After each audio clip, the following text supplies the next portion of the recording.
So WWECW, the very first show was June 7th, 2006. This was before they went to SyFy. This was before ECW One Night Stand. This was on a Wednesday for some reason. Sorry. I don't know why I felt I needed to. I think it was on USA. It was. Yes. They weren't on SyFy yet. This went sideways before it even got started, man. You could tell immediately from this show that whatever they had planned was not going to work. Especially when Kurt Angle said, "See ya," because Kurt was a big part of this. From the rip, they were already burying it. Like Orton's promos were burying it, like saying like this was Little League. Like Jerry Lawler in every fucking second would say this was like the nothing show. Like why watch this? Like it's like from the rip they were fucking ripping on it. But like it's shocking. Honestly, how long did WWE ECW last for? 2009. Didn't it go to like 2010?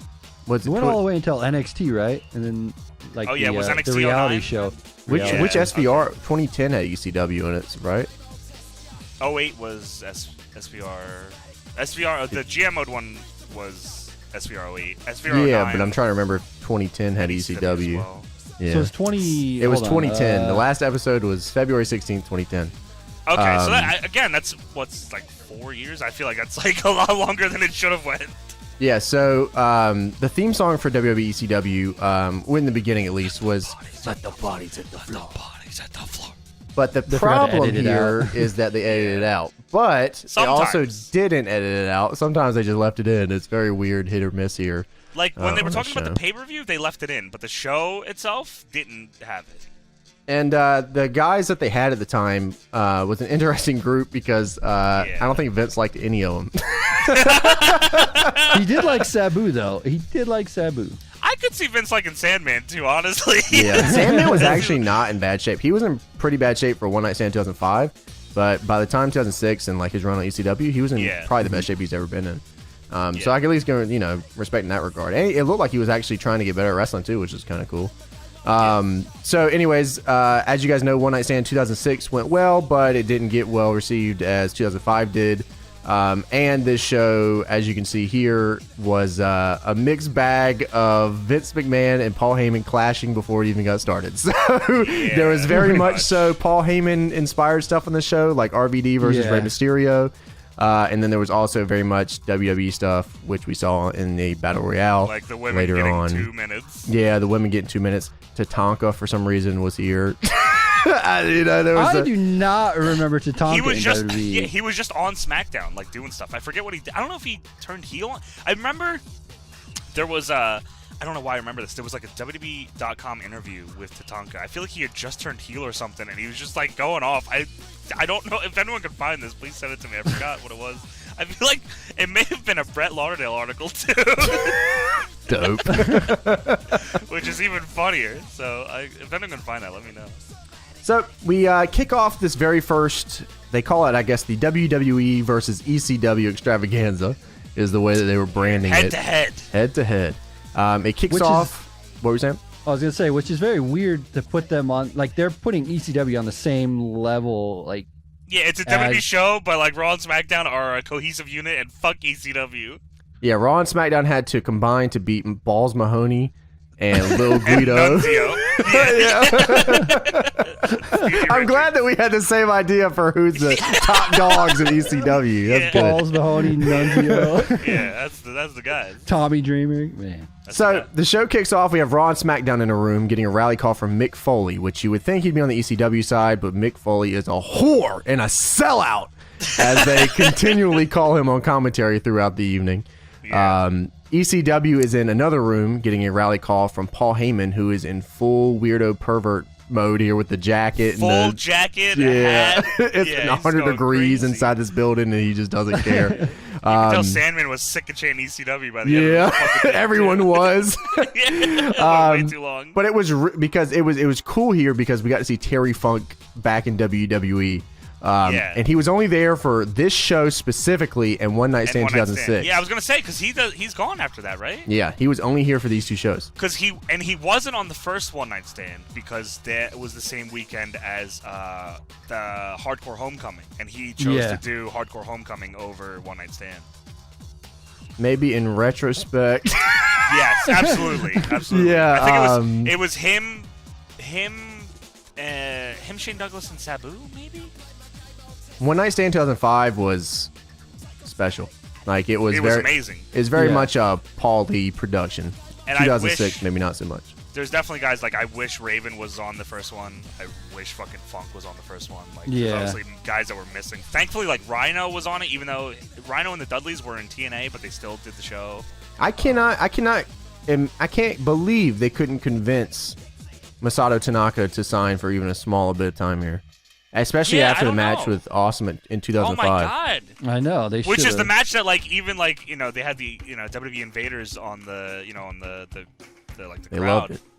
But like they were even losing their shit. Like yeah, JBL was losing his fucking mind for this match, bro. Like, and it's crazy. I mean, this was. We need Tatanka. That's the one. He said sign Tatanka. He said, all right.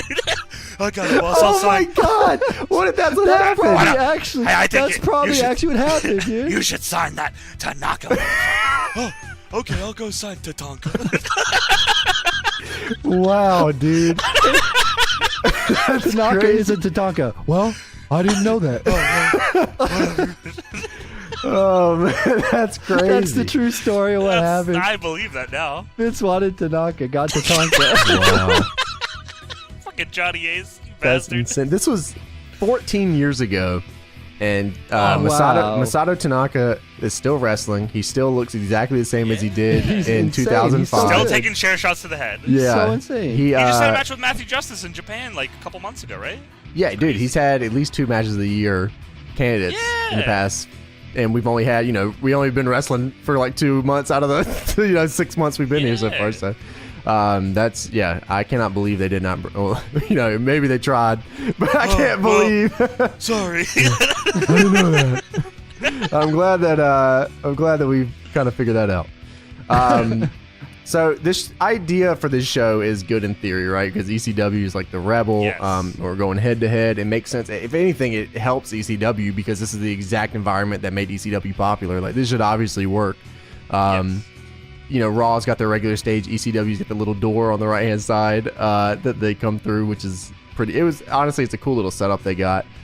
Makes ECW look a little more grungy, which obviously works in their favor. Yes. Even though you can very much tell, like, it's really difficult to get into the idea of ECW when it's being run also by WWE. I don't know, like it's a really weird concept. It is fucking weird.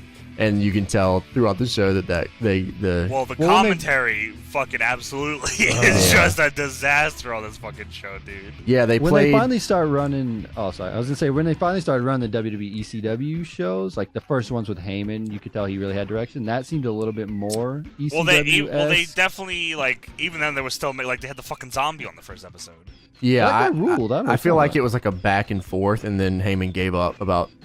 Probably before the first pay-per-view. Yeah. December to Dismember is like a whole. That was a total give up. That's a whole another. I heard Heyman was like depressed after that. Like that was. Yeah, I heard like he was. I heard he was like really upset. So, like we said about commentary, it was a clusterfuck. They had JR and Lawler, Joey Styles and Taz. They were at different desks, but they all had the same feed, so they were all on at the same time. Back and fucking forth. Like they did like 3 different segments on this show where Taz and Jerry Lawler like are about to get into it. Like I was watching it with Deb, and she's like, "Is Taz wearing the same outfit that he did on AEW?" I was like, "Holy fuck, I think he is." Darby Allin. I was fired up about Darby Allin. Darby, I could teach you how to not lose. I love how he's just bullying him on AEW. Yeah, he's just like, Dobby, you bitch. All right. Dobby's like, please stop harassing me backstage. No, I mean, man. I like that Taz is us and saying, how the fuck did you lose? Yeah, that's true. He's like, that is the dumbest thing I've ever seen. So commentaries overlapping each other the entire night. Of course, they're building up a commentary feud because they wanted to make sure that One Night Stand 2006 was nowhere near as good as 2005. So they were building... They got to get that Taz Lawler match. Vince has to make sure. Yeah, Vince has to make sure that it doesn't hit as good as it did the first time. I like how Styles at one point is like, I quit that shitty show Monday Night Raw. Dude, Taz says at one point, he says, it's a miracle I'm not over there beating your ass, Lawler. I was like, oh fuck, that's hot. Yeah, so they're building Taz and Lawler for this one night stand. Of course, they do have the matches. The very first thing they do in the evening, I believe. It was awful. So Joey Styles, a minute long. Yeah, Joey Styles jumps Jerry Lawler, which then of course lets Taz do the Taz mission. This is on One Night Stand for people. Yeah, One Night Stand 2006. Taz obviously just could not be asked to bump or do anything. Jerry Lawler very much so could wrestle in 2006. So like, dude, we saw him at GCW, and he worked a match like for 15 minutes against Mansour. So like, he definitely could work forever, especially in 2006 he could work. So like, that was very much on Taz, who just, I don't think he was in ring shape. He just didn't want to do it. So that ended up being awful, and it bogged down this show so much. Oh my god, during the women's match they didn't shut up. Yeah, it was just like, oh my god. Dude, at one point I popped really hard though when they were arguing back and forth because Taz yells at, wait, who's he yelling at? I think he was yelling at Lawler. At Lawler probably, and he's like, watch the product, and I was like, oh, he said it. Oh, because it was Joey Styles was, I think, yelled that at him because they were talking about, they said, oh, you got a leprechaun on the show, and Lawler's like, what? He's like, yeah, you got a fucking leprechaun on SmackDown. You don't watch the product? When I heard watch the product, I popped so hard. I'm like, yes, they did the thing. They did it. They said the line. So we kick off the show. We have Rey Mysterio, who's the world's champion.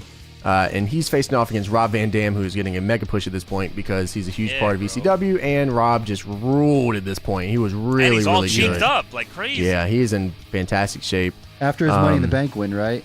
Yeah. No briefcase, though. Why? No briefcase, yeah. Because he already cashed it in. Yeah, he already said he was going to have the match with John Cena. Oh, I guess, okay, that makes sense. Okay. So, Rey's the world champion at this point. The match was fun. RVD got most of his shit in. I mean, like, he did his thing, you know what I mean? This is very much a, hey, RVD is going to be the guy. Like, this is what he does. I'll tell you that if Rey was holding the WWE title, not the world title, he would have been losing this match. Yeah, I know, right? Yeah, that's what I thought. I was like, damn, they kind of like let Mysterio kind of get shit on here.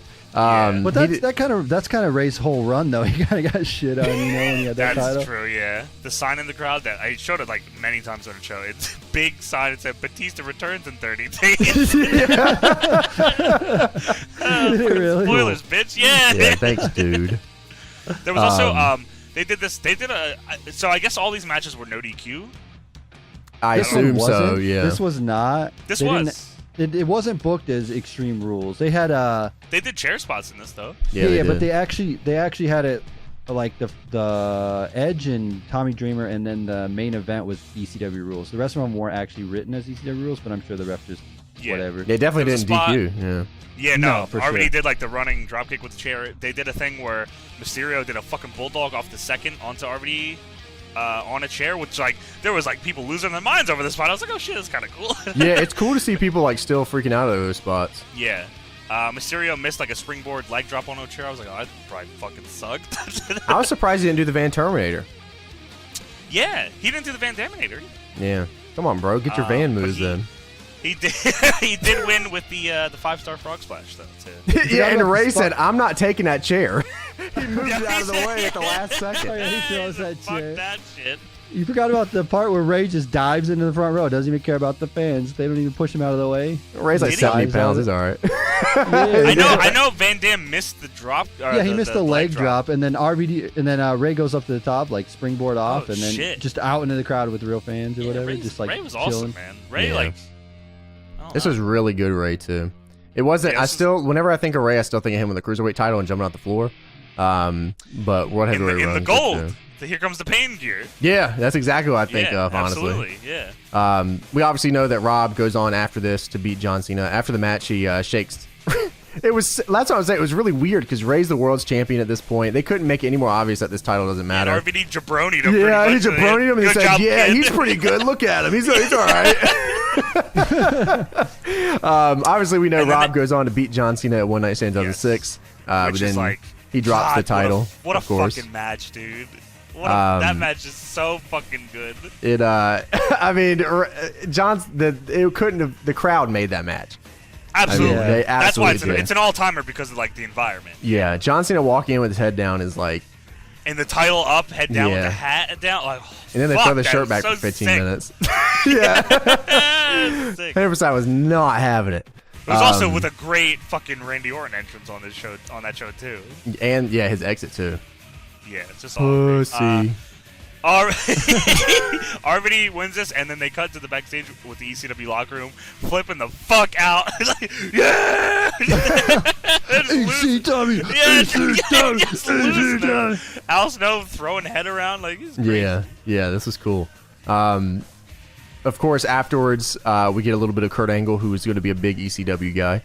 He was going to be. Yeah. He's the new breed unleashed, is Kurt Angle. I can't believe they got Kurt to throw this into it. I was like, okay, I guess. All right. Was this the only time Kurt had in-ring pyro like that? Because that threw me off. Because obviously he came through the ECW entrance, but he had the in-ring. Pew, pew, pew, pew. I guess because he came out the door. Yeah, exactly. Yeah, he came out the little brick house. I love that Kurt has his ECW theme. I love this theme. Because one, I don't have to hear the "you suck" shit. I wasn't big into this theme actually. Nah, I loved it, man. Because one, I thought it was cool, man. Yeah, I love it because I don't have to hear the "you suck" shit, and I thought the remix was super dope. It was just a super nice change at the time for Kurt. I love the mouth guard, man. Yeah, the mouth guard with the theme and like and in 2006 when he was I'm pretty sure he was the world champion in 2006, and he had the black attire at one point. That was so dope. He was awesome. Did Kurt win a battle royal in 06 to win the title? Was it like vacated or something? I think he did at one point. Was like Khali champ or some shit? I know Khali won the battle royal to win the title at one point. Oh yeah, maybe that's what I'm thinking. I feel like Kurt did too. Is that the one where he held it upside down? SmackDown had maybe. Yeah, I think there was I feel like there was a couple instances in 2006 where the title got vacated for some fucking reason and they did a battle royal for it.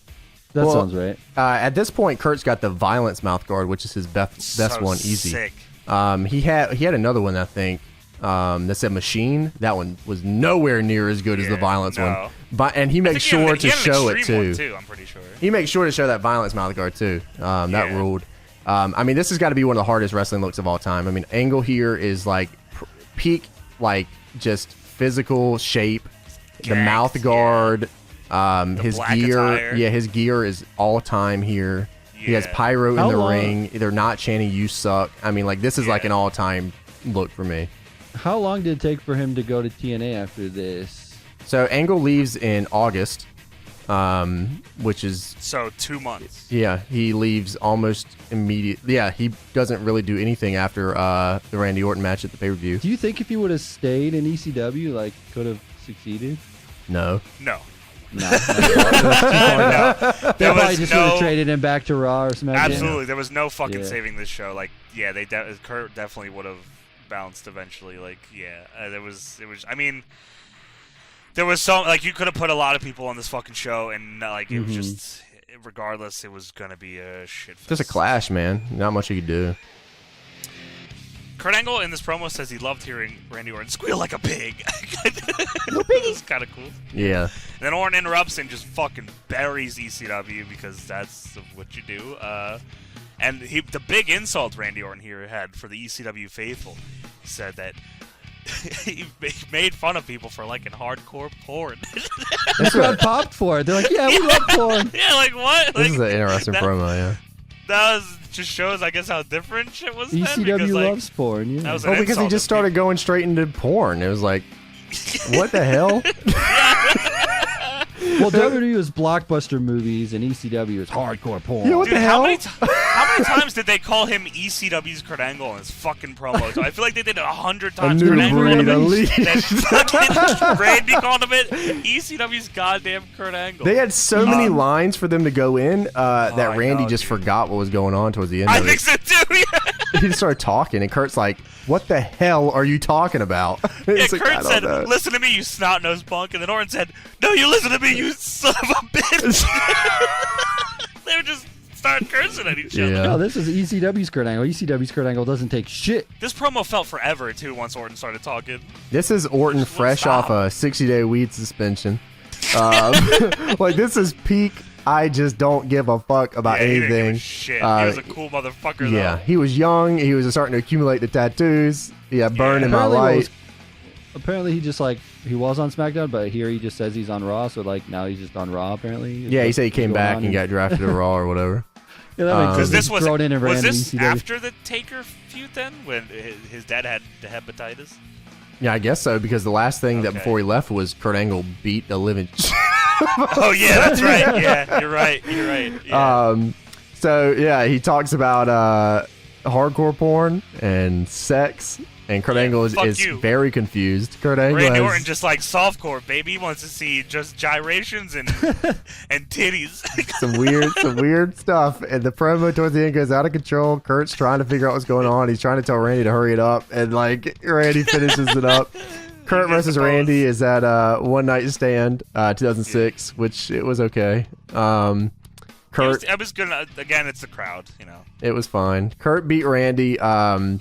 The only thing I can remember is the pussy chant. And it's funny because I watched this match recently. I watched it like a few weeks ago. Yeah. And I still can't remember it. So like it was just like Kurt Angle. Like the run, this was very much solidifying Angle as the machine, right? So like he would just sit on dudes, literally just sit on them. And Orton is Orton. And Orton does not work underneath like that. So like Orton, all Orton's best matches, he's working on top, all of them. Yeah. The only thing, like I said, I can remember is pussy. And like, and this is after the match. Like Orton's like lost, Kurt Angle's celebrating or whatever. Orton's getting carried away at the end by a couple of guys because he's beat up after the match. Yelling at him, pussy, and he turns around. He turns around after the match, and he's like trying to stop the guys from carrying him. He turns around, and he goes, "No, my fans!" As they're chanting pussy. That's also the entrance where the kid punches him in the shoulder and he looks at him he turns around. Crack him. Yeah, this was like peak Randy Orton's just here to, you know, he's thinking about sex all the time, baby. You know what I mean? This dude's going crazy. He's watching him HBO softcore dog. Yeah, he's going nuts. So after we have Kurt Angle and Orton talk about sex, we have Mickie James and Jazz. Jazz's theme went so hard, bro. Dude, this is probably Jazz's best look, I think, that she probably had. Also was cool. Sadly, they only had 2 fucking minutes, and Mickie James was women's champion, so she wasn't gonna fucking lose. But she, love of my life, my heart. There was nothing here. There was nothing here at all. No, I was surprised. They didn't even like give it a chance. I'm like, wow, they really did do this shit they said, all the way there. Into 2006. I told Deb, I was like, this is gonna go 2 minutes, and 2 minutes later, Mickie DDT and 1, 2, 3. Mickie almost kills Jazz with that DDT, by the way. Oh yeah, that was crazy. That's a hard move to. That's a hard move to take. It's literally just. It's none of it's Mickie. None of it. Yeah, exactly. It's all base. It's 100% base. It's just Jazz spiking herself. Yeah, I mean, like that's whatever. That's the whole move in general, which is that move. It's a cool move. It's just crazy. Yeah. So Jazz has to fucking pick Mickie up and then spike her head in a match. It's like, oh my god, that's a lot. I mean, if you're asking me to take that, I better get something in this match. And I feel like Jazz didn't get anything here, so it's like, okay. I mean, like if I'm taking that move, I'm definitely getting something in on you. I think if Jazz was around right now with this look and the way that she acted, she would be super over. She'd probably be the most over person around right now. Way fucking better, but I guess you could say that about all the women that were. I mean, Jazz is still wrestling right now, but I mean, like if she was like, is she? I thought she retired. No, she still wrestles on it. She wrestles on Pro Wrestling Eve and stuff. Okay. She faced ᴄᴄ like 4 or 5 months ago, I think. Okay. Yeah, so I watched that one. That was actually really good. But like, yeah, if Jazz was still like, if you took her right now, shifted her 14 years to right now, she'd easily be the champion and be the top. I'm pretty sure she'd be the top person right now. Yeah. She was awesome.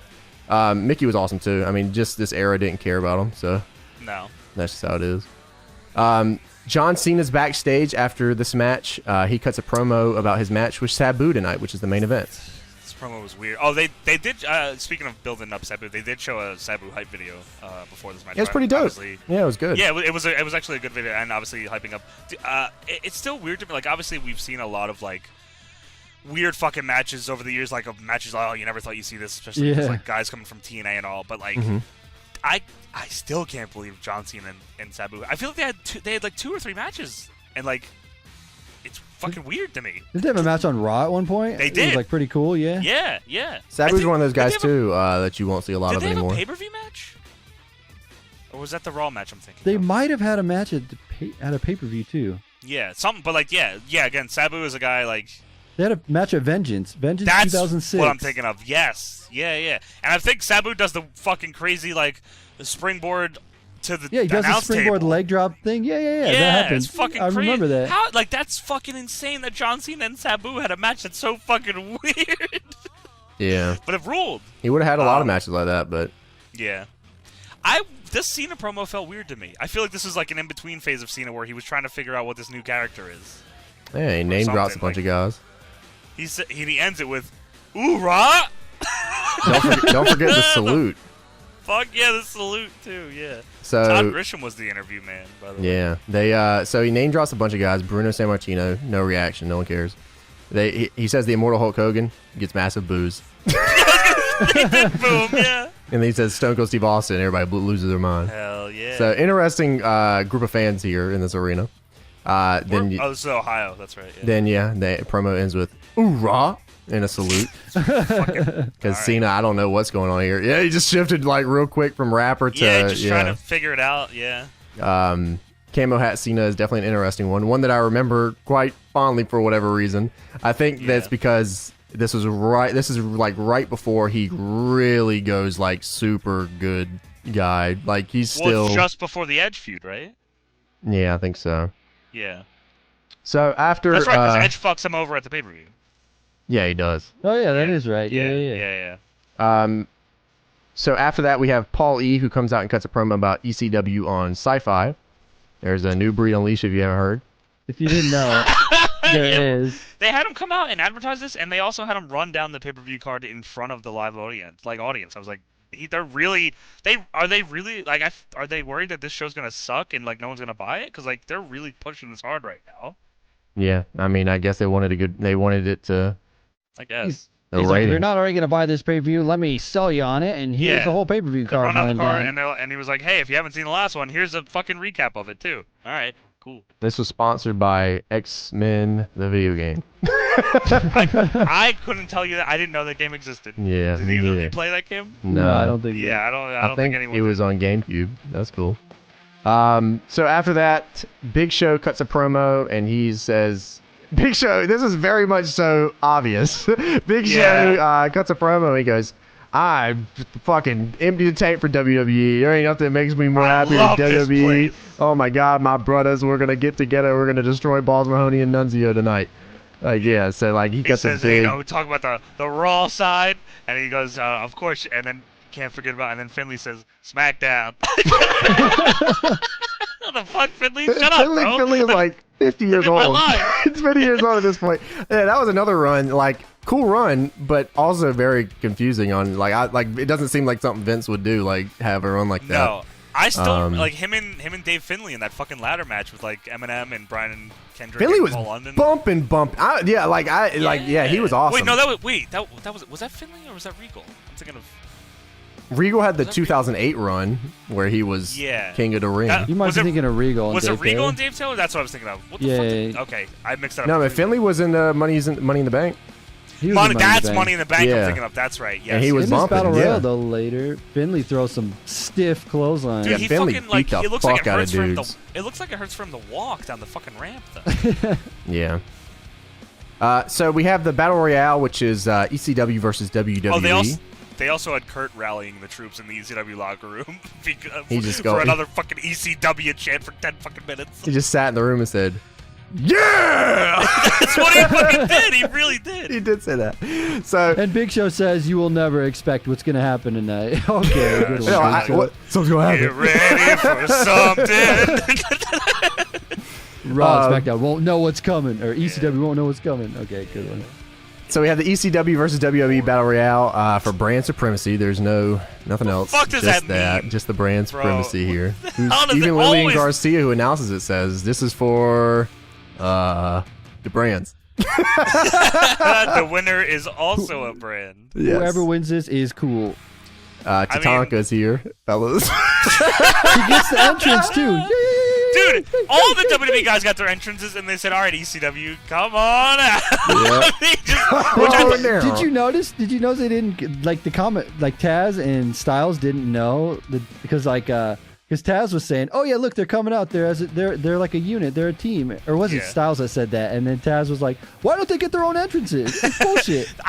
Honestly, I thought it was cooler that they came out together. But I mean, they definitely jabroni them because they didn't want to cue up Little Guido's music. That's absolutely what it was.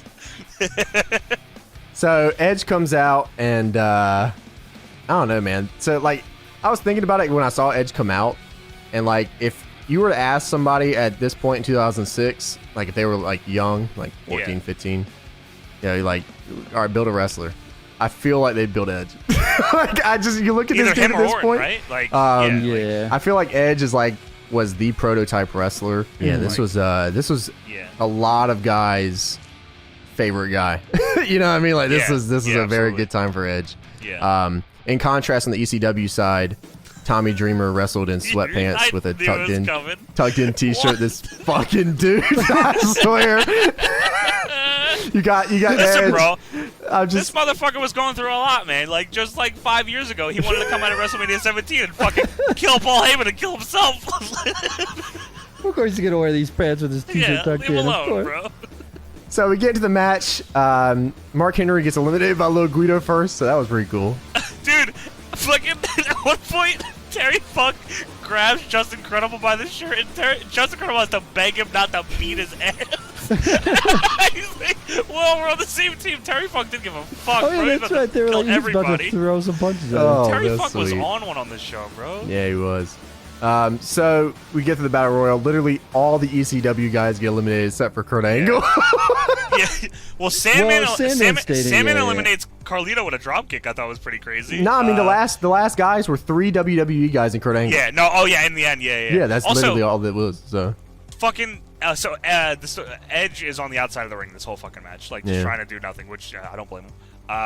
He like yanks Tony Mamaluke out of the ring, like, and Tony Mamaluke, I feel like, almost blows his fucking legs out on this elimination. It was disgusting. But yeah, as Paul said, it comes down to like, it was like Big Show, Edge, Orton, and Kurt Angle, right? Mm-hmm. Yep. Yeah. An Angle eliminates. So Edge just gets in. He's trying to spear Kurt Angle. Angle chucks that motherfucker over the top rope.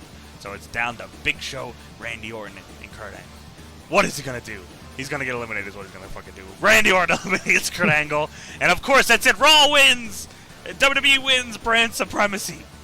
Oh no, no, no! Big Show rips off his shirt, his little Raw shirt. ECW underneath. He fucking goozles Randy Orton, who's like, "What the fuck?" Chokeslam, throws him over. ECW wins, and no one had a goddamn clue on the ECW side. I know, Kurt Angle's like, "What the fuck?" Kurt seems so confused. This is not how this works. You can't just rip your shirt off. Like that's not how this works. That's what I'm gonna do now. I'm just gonna rip off my shirt. I'm in WWE now. I'm just gonna be on the winning team. I'm just gonna wear all the shirts underneath, and whatever one wins, that's the shirt I'm wearing. Did you guys pay attention to Big Show in this match? Because he did nothing the entire time. He did so much nothing. He just stood in the corner the entire time. He was so sweaty though. Kurt Angle also, Angle slid with the Angle slam. Oh yeah, he did Angle. I forgot about that. Yeah, dude, he hit him with it. The New Breed Unleashed. This is ECW's Kurt Angle. Why the fuck didn't they have this plan? Why didn't Kurt know? It was a ruse, man. It was a rib on Kurt. He said, "I'll hit you with this Angle slam for no reason." Kurt Angle and Big Show celebrating the ring as they say, "The New Breed Unleashed." Which makes no fucking sense. Kurt Angle like gives him the hug and wraps his legs around him and like, yeah, ECW, ECW. Well, none of this makes any sense. There's no new breed. It's Kurt Angle and the Big Show.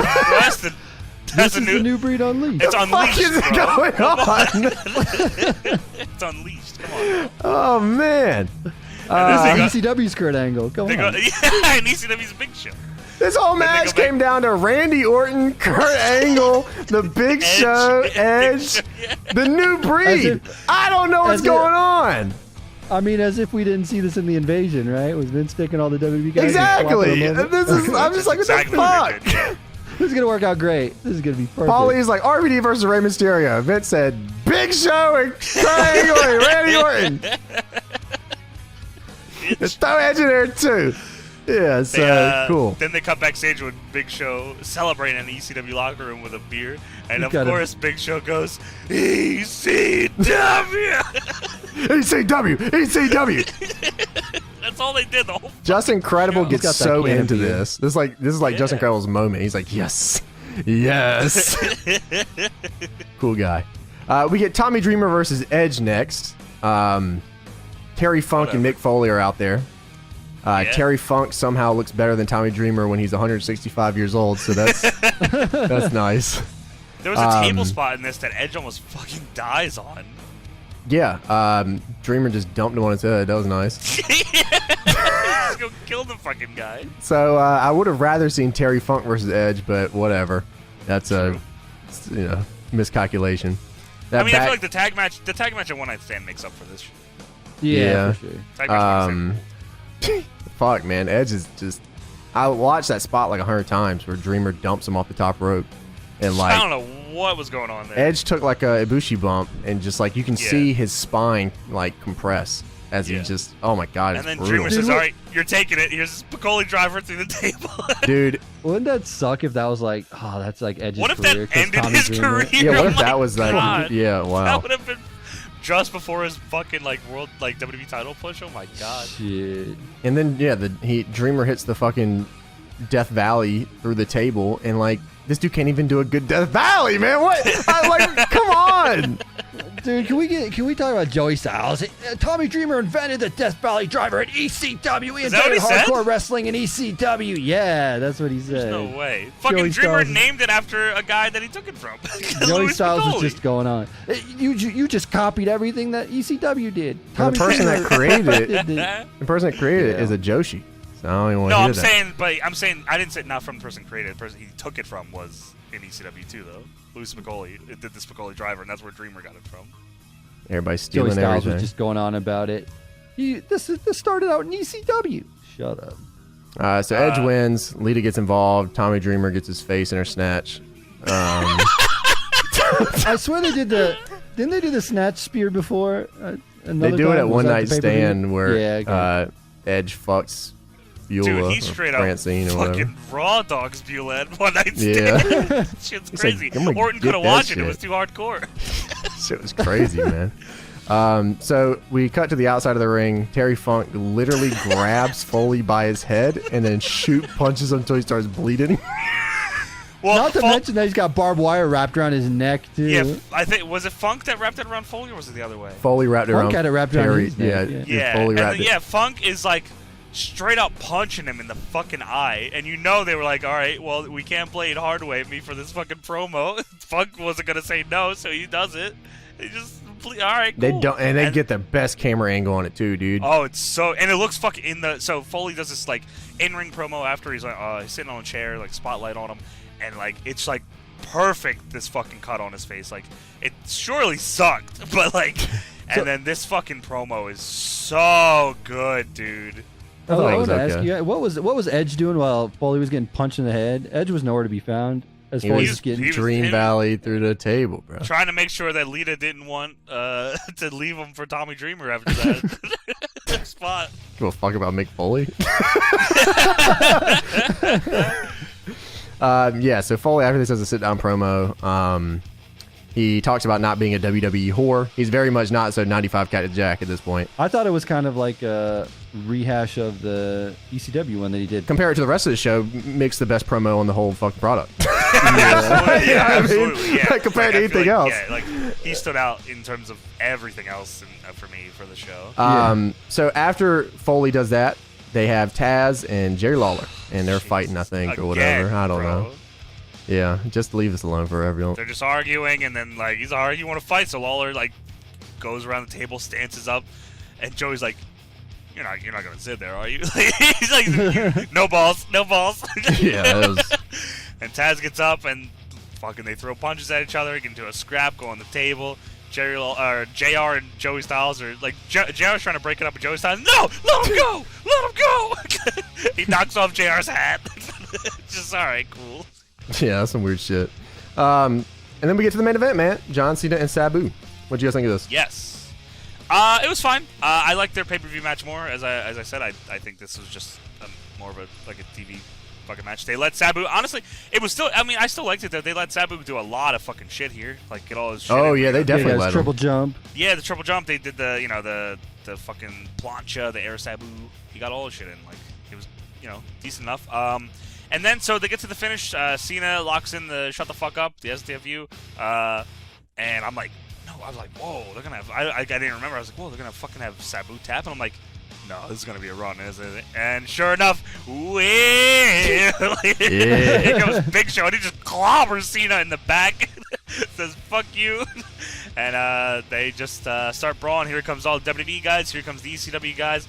Big schmaz to end the show to get us towards. I feel like they ran out of time because usually I feel like ECW guys were supposed to stand tall here, and they just ran out of time and went away. And that's the show ended with ECW and WWE fighting for brand supremacy still, even though ECW won the brand supremacy match. Cena, so when he locks in the STFU, he does this a lot, actually. Especially around this period. I think he got better at it, but he would all, like, John Cena His stuff arm would... placement? Well, he would... Yeah, that always sucked. But... And the way that he opened up his mouth real wide every time he did it. But, yeah. Yeah. It's crazy. Bug-eyed, wide mouth. Yeah. But the way that, like, he has to, like, maneuver Sabu so he can not see Big Show coming to the ring was so painfully obvious. He blatantly drags him and turns him around to the other side so he's not looking at the ramp. It wasn't a hard cam shot. It was, like, towards the announcers. Yeah, it was. Yeah, the way they do the camera angles, too, gives it away as well. Yeah, so, like, that was real cheesy. But I will say I did enjoy the main event. I thought it was pretty dope. I thought it was cool that Cena bumped like crazy for Sabu. At this point, Cena was still, he wasn't bulletproof, so, like, it was cool to see Sabu. Yeah, I'm telling you guys, if you haven't seen the Cena-Sabu pay-per-view match, go see it. It's very fun. Very fun match. Also, Jerry Lawler says on commentary during this match, I've had girls hit me harder than you, Taz. And Taz said, yeah, I bet you have. Seniors in high school. Oh, shit. Yeah. Damn, bro. That was, I missed that one. They were yelling back and forth so much. I feel like I tried to tune him out at one point. Yeah, Taz hit him with the... And then Jerry didn't say anything. That was it.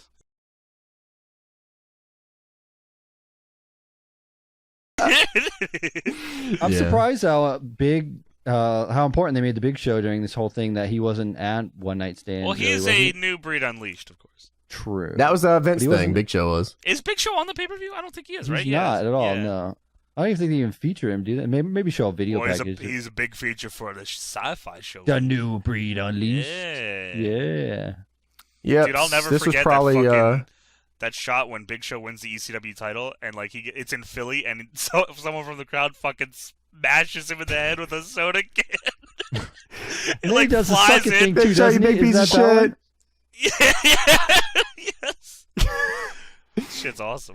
Yeah, this is probably before they even got on SyFy, but this is probably one of the best WWE ECW episodes. It was fun, man. Like the presentation, like I wish they gave as much of a shit as they did about this show as they did. Yeah, this is one of the best, probably.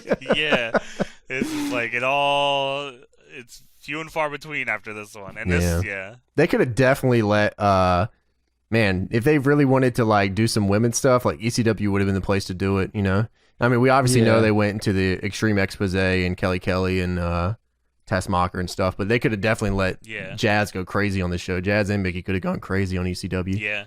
Yeah, of course, but fuck that. I don't know if Paul Lee was. I know up Heyman for that, won it. Heyman won at Beth Phoenix. I'm pretty sure. Oh, did he? Nice. Yeah.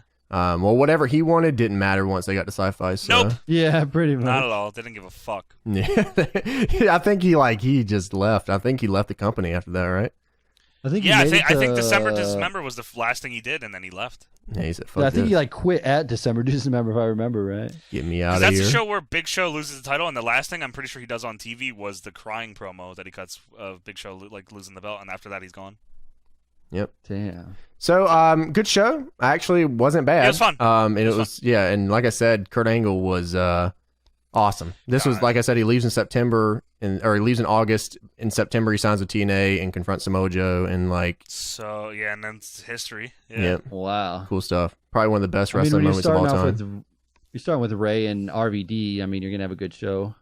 Yeah, that was a hot way to start. If they would have just let Paul Lee book the fucking show with the dudes, it would have been fine. Like, you're telling, like, look at the One Night Stand 2005 and the people he booked for the show. and tell me that they couldn't have done something. You know what I mean? Well, wasn't the original idea? I feel like I don't know if Shane was involved in this or something. Like I feel like one of the original ideas was ECW was going to be like an internet product. Yeah, that's that what was Shane Shane's wanted. original idea. Yeah, and don't SyFy bullshit or any network bullshit. Just do ECW on WWE.com and let Paulie do his shit. Mm-hmm. That would have been way better, I'm sure. I mean, or it would have been better than this, what it turned out to be, I'm sure, at least in some capacity. At least even we got the they would have zombie. axed it after 5 fucking weeks. Yeah, the zombie. Sandman beat the fuck out of that dude. Oh my god. They also had the alien, Chris Statlander. Oh Big man. Dick Johnson. Yeah, the zombie got that ass 8. That was tough, man. Yeah. That kendo stick, it got. Whew. Ooh. Yeah, Anyways.